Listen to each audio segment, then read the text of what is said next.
भारत माता की, भारत माता की, इनकलाब, वंदे वंदे।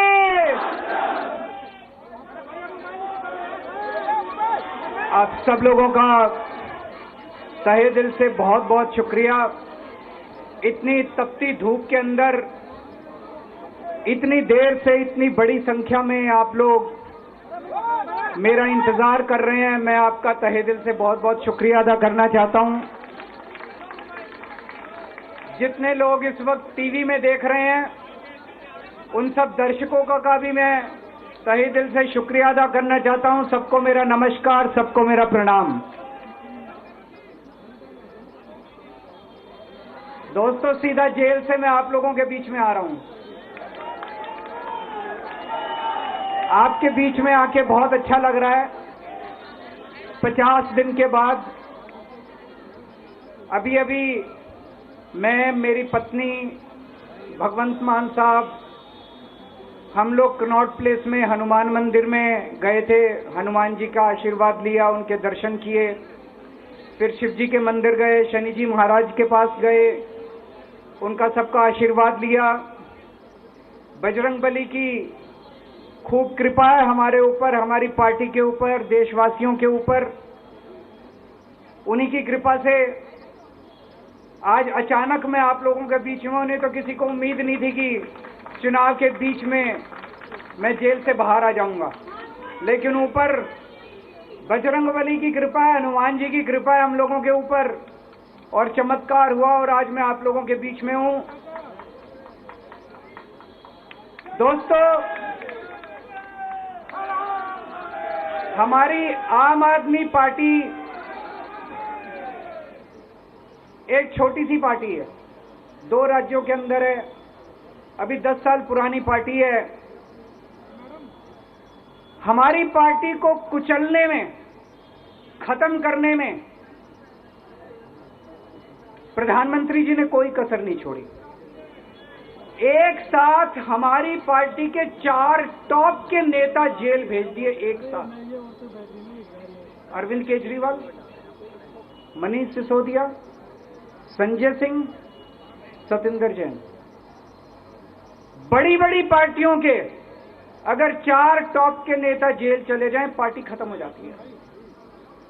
आम आदमी पार्टी के 4 टॉप के नेता इन्होंने जेल भेज दिए। उन्होंने सोचा कि पार्टी खत्म हो जाएगी, लेकिन ये पार्टी नहीं है, ये एक सोच है। जितना ये खत्म करना चाहते हैं उतना ये बढ़ती जाती है, उतना ये बढ़ती जाती है।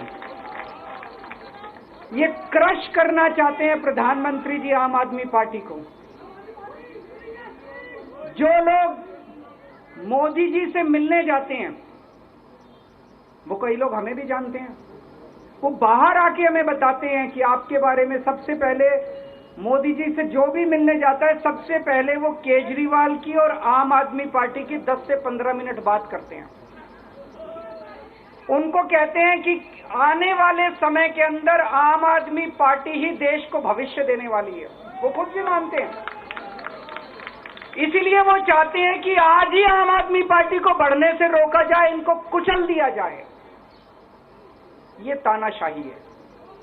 अगर उनको लगता है कि आम आदमी पार्टी आने वाले समय में बीजेपी को चैलेंज देने वाली है, आप अच्छे काम करो, आप देश को भविष्य दो। आज आपकी सरकार है केंद्र के अंदर, आप देश के लिए काम करोगे, आम आदमी पार्टी को कोई पूछेगा ही नहीं। लेकिन आप कुछ काम नहीं करो और आम आदमी पार्टी को कुचल दो, ये जनतंत्र नहीं है, ये इस देश की जनता पसंद नहीं करती। इन्होंने आम आदमी पार्टी को कुचलने में कोई कसर नहीं छोड़ी। छोटे से लोग हैं हम लोग, छोटी सी पार्टी है। 75 साल के अंदर इस कदर किसी पार्टी को और उसके नेताओं को प्रताड़ित नहीं किया गया जिस तरह से प्रधानमंत्री मोदी जी ने आम आदमी पार्टी को प्रताड़ित करने की कोशिश की है। मेरे को इन्होंने जेल भेज दिया। प्रधानमंत्री जी कह रहे हैं मैं भ्रष्टाचार से लड़ रहा हूं। देश के सबसे बड़े चोर, उचक्के और डकैतों को उन्होंने अपनी पार्टी में शामिल कर लिया। जिन लोगों को 10 दिन पहले मोदी जी कहते थे 70,000 करोड़ का इसने घोटाला कर दिया, थोड़े दिन के बाद उसी आदमी को अपनी पार्टी में शामिल करके किसी को डिप्टी सीएम बना देते हैं, किसी को मंत्री बना देते हैं और उनके सारे ईडी और सीबीआई के मामले खत्म कर देते हैं और कहते हैं मैं भ्रष्टाचार से लड़ रहा हूं। मैं मोदी जी को कहना चाहता हूं, भ्रष्टाचार से अगर लड़ाई लड़नी है तो केजरीवाल से सीखो। प्रधानमंत्री जी, भ्रष्टाचार के खिलाफ लड़ाई केजरीवाल ने लड़ी है। 2015 में जब दिल्ली में हमारी सरकार बनी थी, हमारे एक मंत्री का एक ऑडियो मेरे पास किसी ने व्हाट्सएप कर दिया। उस ऑडियो में मेरा मंत्री किसी दुकान वाले से 5 लाख रुपए मांग रहा था। किसी मीडिया वाले को नहीं पता था, विपक्ष को नहीं पता था। आप लोगों को याद होगा, मैंने अपने खुद मंत्री को सीबीआई के हवाले कर दिया, जेल भेज दिया था अपने मंत्री को। ये होती है भ्रष्टाचार के खिलाफ लड़ाई। पंजाब के अंदर मेरा एक मंत्री भ्रष्टाचार में, मेरे को पता चला कि वो पैसे मांग रहा है।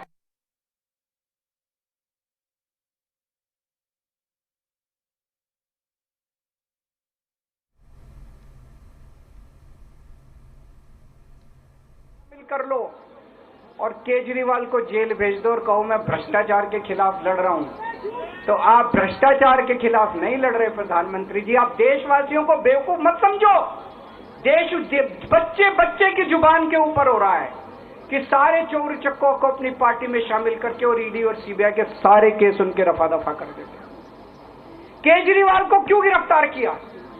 केजरीवाल को गिरफ्तार करके उन्होंने एक मैसेज दिया है सारे देश को कि अगर मैं केजरीवाल को गिरफ्तार कर सकता हूं तो किसी को भी गिरफ्तार कर सकता हूं।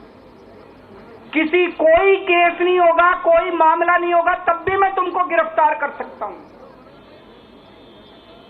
एक बेहद खतरनाक मिशन चालू किया हुआ है प्रधानमंत्री जी ने, बहुत ही खतरनाक। देशवासियों को यह समझने की, अब जब मैं बोलने जा रहा हूं, समझने की जरूरत है। उस मिशन का नाम है वन नेशन वन लीडर।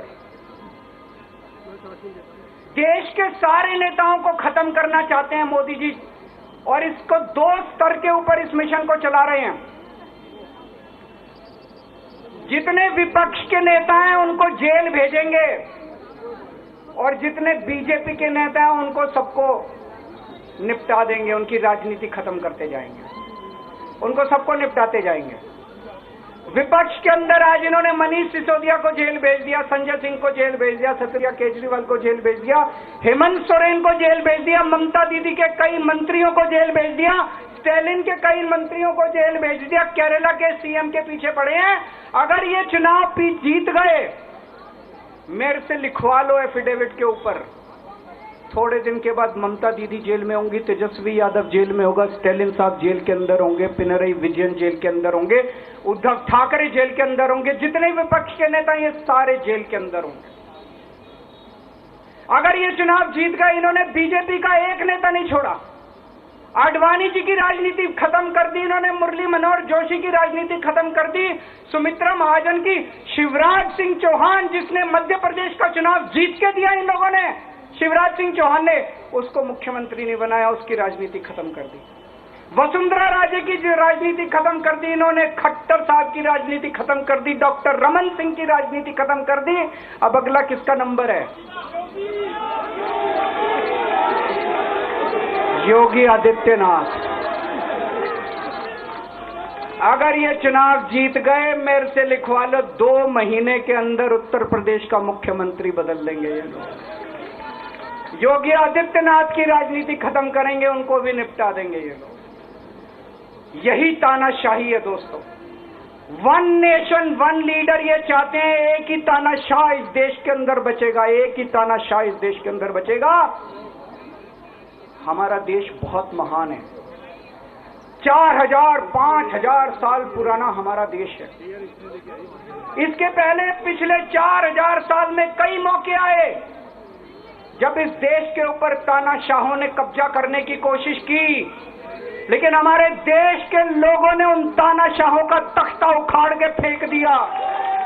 जब जब हमारे देश में ऐसा मौका आया कि तानाशाह ने हमारे देश के ऊपर कब्जा करने की कोशिश की, इस देश की जनता ने उसका तख्ता उखाड़ के फेंक दिया।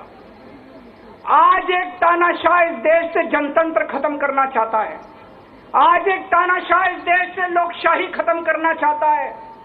मैं पूरे तन मन धन से लड़ रहा हूं, संघर्ष कर रहा हूं उस तानाशाह के खिलाफ। 140 करोड़ लोगों का साथ चाहता हूं मैं। मेरे अकेले के करने से नहीं होगा। 140 आज मैं आप लोगों से भीख मांगने के लिए आया हूं। 140 करोड़ लोगों से 140 करोड़ लोगों से भीख मांगने के लिए आया हूं। मेरे देश को बचा लो, मेरे भारतवर्ष को बचा लो। मेरा भारत बहुत महान है।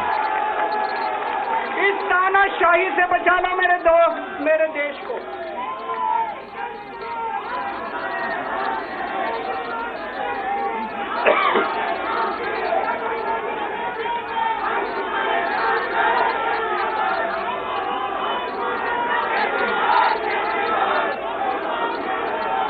मैं सुप्रीम कोर्ट का बहुत बहुत शुक्रिया अदा करना चाहता हूं।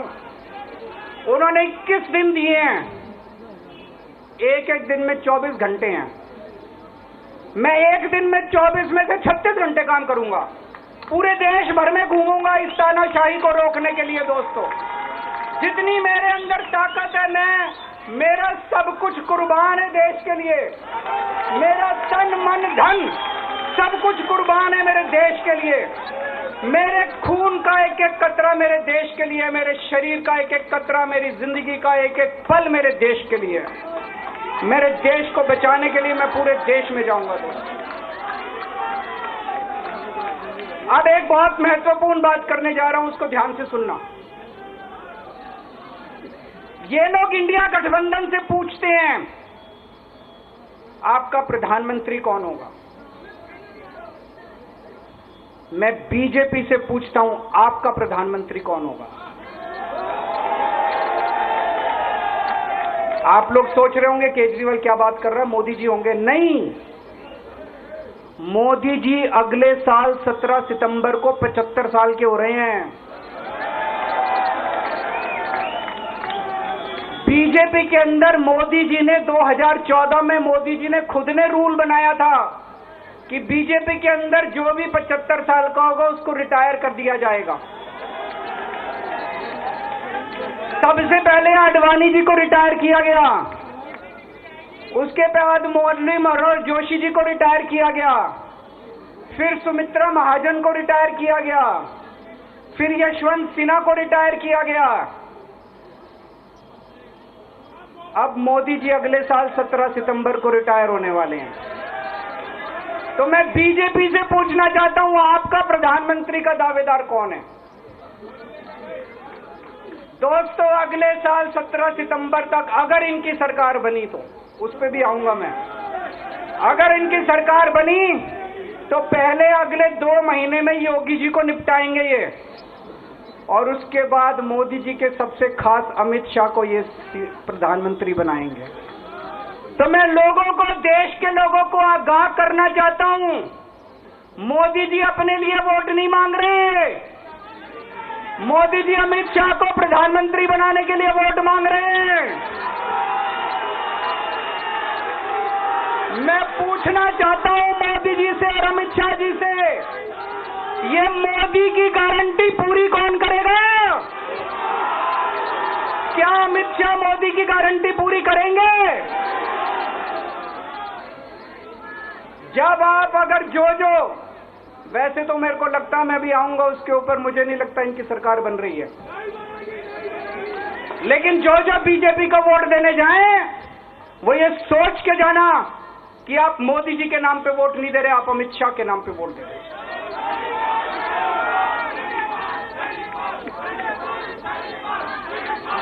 अब एक खुशखबरी आप लोगों के लिए, अब एक खुशखबरी है, सबको बता देना जो मैंने बातें कही हैं बड़ी सोच समझ के कही हैं। वहां बैठ के यही सोच रहा था 50 दिन से।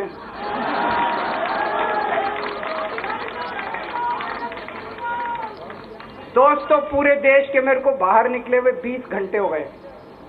इन 20 घंटों के अंदर भी मैंने रात भर में जनता से बात कर रहा था, लोगों से फोन कर रहा था,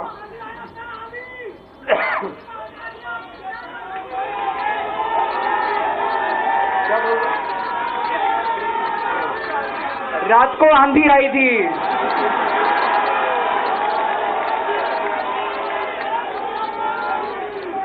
पिछले 20 घंटे में मैंने जो बातचीत करी है, कई बड़े बड़े एक्सपर्ट से बात की, चुनाव विश्लेषकों से बात की, सेफोलॉजिस्ट से बात की, जनता से बात की, फोन पे लोगों से। मेरा अपना आकलन है कि 4 जून के बाद इनकी सरकार नहीं बन रही, मोदी सरकार नहीं बन रही। दोस्तों, अगर मैं गलत हूं तो मेरे को बताना। हरियाणा में इनकी सीट कम हो रही है, राजस्थान में कम हो रही है, कर्नाटक में कम हो रही है, दिल्ली में कम हो रही है, बिहार में कम हो रही है, महाराष्ट्र में कम हो रही है, कर्नाटक में कम हो रही है, बंगाल में कम हो रही है, झारखंड में कम हो रही है। बढ़ कहां रही है? यूपी में कम हो रही है। बढ़ कहां रही है? बढ़ एक भी जगह इनकी सीटें नहीं बढ़ रही हैं। मेरा अपना मानना है, और सट्टा बाजार में भी वो वजह चल रहा है, इनकी 220 से 230 के बीच में सीट आ रही है, उससे ज्यादा सीट नहीं आ रही। मोदी सरकार नहीं बन रही है, केंद्र में इंडिया गठबंधन की सरकार बन रही है। आम आदमी पार्टी उस सरकार का हिस्सा होगी। दिल्ली को पूर्ण राज्य दिलाएंगे। दिल्ली का एलजी लोगों का एलजी होगा, दिल्ली का एलजी दिल्ली वालों का एलजी होगा। गुजरात से आया हुआ अभी, दिल्ली के लोगों का एलजी होगा, दिल्ली के लोगों का विकास होगा। एक और पॉइंट है, जब मैं जेल के अंदर था तो कुछ लोगों ने यह मुद्दा उठाया, केजरीवाल सीएम पद से इस्तीफा क्यों नहीं देता। दोस्तों, केजरीवाल को कभी किसी पद का लालच नहीं हुआ। मैं यहां मंत्री, मुख्यमंत्री, प्रधानमंत्री ये सब बनने नहीं आया। इनकम टैक्स में कमिश्नर की नौकरी करता था।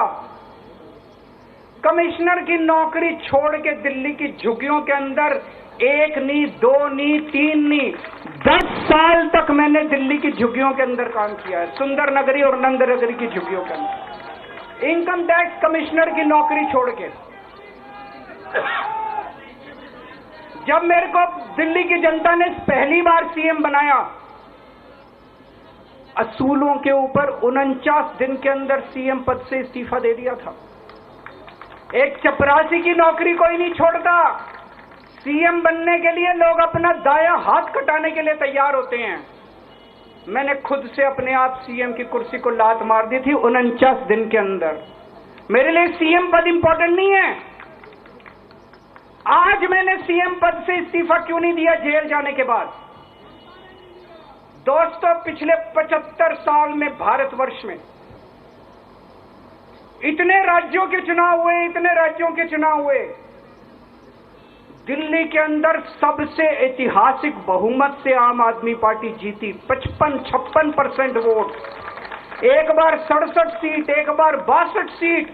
इतने भारी बहुमत से आज तक कोई राज्य की सरकार 75 साल में नहीं जीती। इतने भारी बहुमत से जीतने के बावजूद झूठा केस, अब उनको पता है वो हमें हरा नहीं सकते दिल्ली के अंदर। उन्हें पता है अगले 20 साल तक दिल्ली में आम आदमी पार्टी को कोई नहीं हरा सकता। तो उन्होंने एक षड्यंत्र रचा, राजनीतिक षड्यंत्र रचा। केजरीवाल को झूठे केस में जेल भेज दो, केजरीवाल को इस्तीफा देना पड़ेगा, केजरीवाल की सरकार गिर जाएगी। उन्होंने ये षड्यंत्र रचा। मैंने कहा मैं भी इस्तीफा नहीं दूंगा। तुम अगर जनतंत्र को जेल में कैद करोगे तो जनतंत्र जेल से चला के दिखाएंगे। दोस्तों, सरकार भी जेल से चला के दिखाएंगे। कतई इस्तीफा, तुम्हारे ट्रैप में फंसने वाले नहीं हम। ये अगर हेमंत सोरेन साहब को भी इस्तीफा नहीं देना चाहिए था, जेल से सरकार चलानी चाहिए थी। अगर हमने इस्तीफा दे दिया, ये तो बड़ा अच्छा इनके लिए। जिस राज्य के अंदर ये चुनाव हारेंगे उसके मुख्यमंत्री को पकड़ के जेल में डाल दो, सरकार गिरा दो। उसके मुख्यमंत्री को पकड़ के जेल में डाल दो, सरकार। आज मैं अगर दिल्ली की जेल के अंदर रह के दिल्ली की जेल से इस्तीफा नहीं दे रहा, वो इस तानाशाही के खिलाफ संघर्ष कर रहा हूं, इसको समझ लेना। केजरीवाल को किसी पद का लालच नहीं है। सीएम तो 100 सीएम की कुर्सी देश के नाम कुर्बान है दोस्तों। मुझे पता चला मेरे जेल जाने से बहुत लोग भावुक हुए, खासकर मेरी मां, बहनें, महिलाएं बहुत रोई, कईयों ने बहुत मन्नतें मांगी। मैं सबका बहुत बहुत शुक्रिया अदा करना चाहता हूं जिन लोगों ने अपनी दुआएं, करोड़ों लोगों ने अपनी दुआएं भेजी हैं। पूरी दुनिया भर से करोड़ों लोगों ने दुआएं भेजी। उन्हीं के आशीर्वाद का कमाल है कि आज मैं आप लोगों के बीच में हूं। आप लोग सब लोग सुखी रहें, देश खूब तरक्की करे, फले फूले, आप सब लोग खूब खुश रहें, ऐसी मेरी प्रभु से इच्छा है। भारत माता की। राष्ट्रगान के लिए अपनी जगह पर सभी लोगों से आग्रह है कि खड़े हो जाएं। मुख्यमंत्री अरविंद केजरीवाल ने अपना संबोधन दिया है और अपने संबोधन में उन्होंने निशाना साधा है केंद्र सरकार पर, उन्होंने निशाना साधा है प्रधानमंत्री नरेंद्र मोदी पर, और ये उन्होंने साफ तौर पर कह दिया है कि इंडिया अलायंस की ही सरकार 4 जून को बनने जा रही है। दावा किया है उन्होंने। कई तरह के सवाल भी पूछे हैं। भारतीय जनता पार्टी से सवाल पूछा कि उनका प्रधानमंत्री कौन होगा, उसको लेकर भी उन्होंने अपने तर्क दिए हैं। मुख्यमंत्री अरविंद केजरीवाल ने जो अपना संबोधन दिखा, उनके संबोधन में जबरदस्त उत्साह देखिए कार्यकर्ताओं में देखने को मिला है और उनकी तरफ से निशाना साधा गया है केंद्र सरकार पर, केंद्र सरकार की नीतियों पर, और साफ तौर पर उनकी तरफ से यह कहा गया है कि अगर सीएम पद से इस्तीफा मैंने नहीं दिया तो वो पद के लालच में नहीं दिया, वो संघर्ष है उस ट्रैप के खिलाफ जो केंद्र सरकार ने उनके खिलाफ रचा, ये उनकी तरफ से कहा गया है।